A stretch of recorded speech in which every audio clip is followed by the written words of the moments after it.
Des retours d'expérience, d'accidents à la maison, en voiture, au travail, ainsi que des témoignages pour vous permettre de tirer les enseignements et renforcer votre vigilance. Sauvons nos vies, le podcast de Prévence, déclencheur d'électrochoc. Bonjour à toutes et à tous, très heureux de vous retrouver aujourd'hui pour un nouvel épisode, bien sûr, de Sauvons nos vies, saison 2.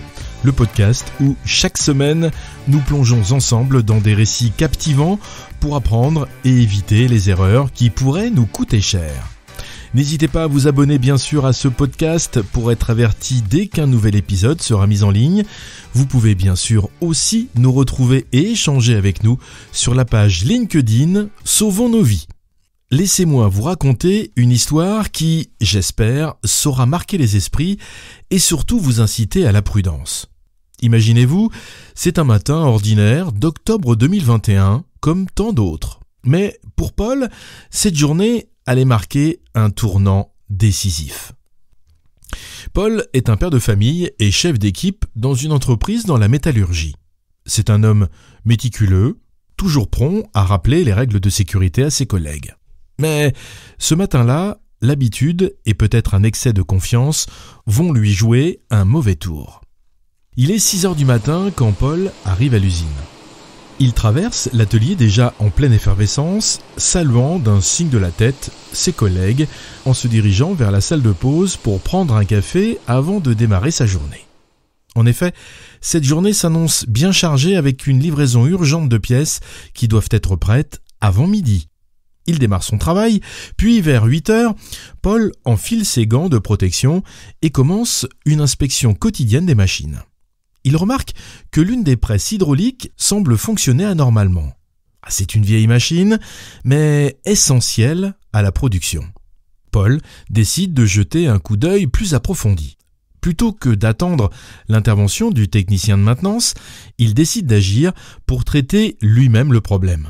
Après tout, il connaît cette machine comme sa poche, pense-t-il. Il s'approche de la presse, coupe l'alimentation électrique et commence à démonter le carter de protection. Une fois le capot retiré, il constate qu'un boulon est desserré. Avec un soupir de soulagement, il attrape immédiatement une clé à molette et commence à resserrer l'écrou. À ce moment précis, son téléphone vibre dans sa poche. Un message de sa femme pour lui rappeler qu'il doit récupérer leur fils à l'école ce soir. Perdu dans ses pensées, Paul ne remarque pas que l'un de ses collègues, préoccupé par une autre tâche, vient de remettre la machine sous tension par inadvertance. La presse se remet en marche soudainement et avant que Paul n'ait le temps de réagir, sa main est happée par la machine. Les cris de douleur résonnent dans l'atelier, alertant immédiatement ses collègues. La machine est arrêtée rapidement, mais le mal est fait. Paul est évacué d'urgence à l'hôpital, sa main gravement blessée. Après plusieurs mois de convalescence, Paul reprend son travail, mais avec une nouvelle perspective.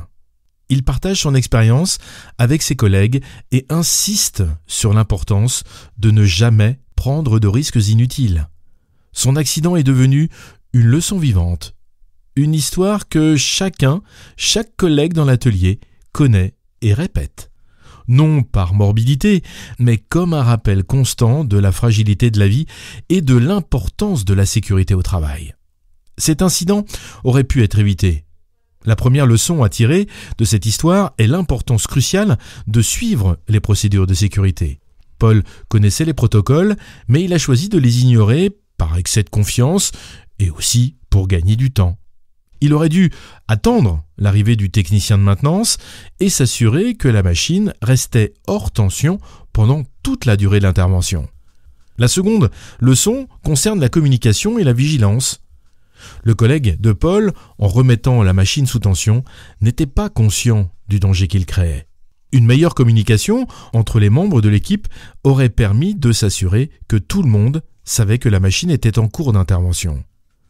Il est impératif de toujours communiquer clairement les interventions en cours.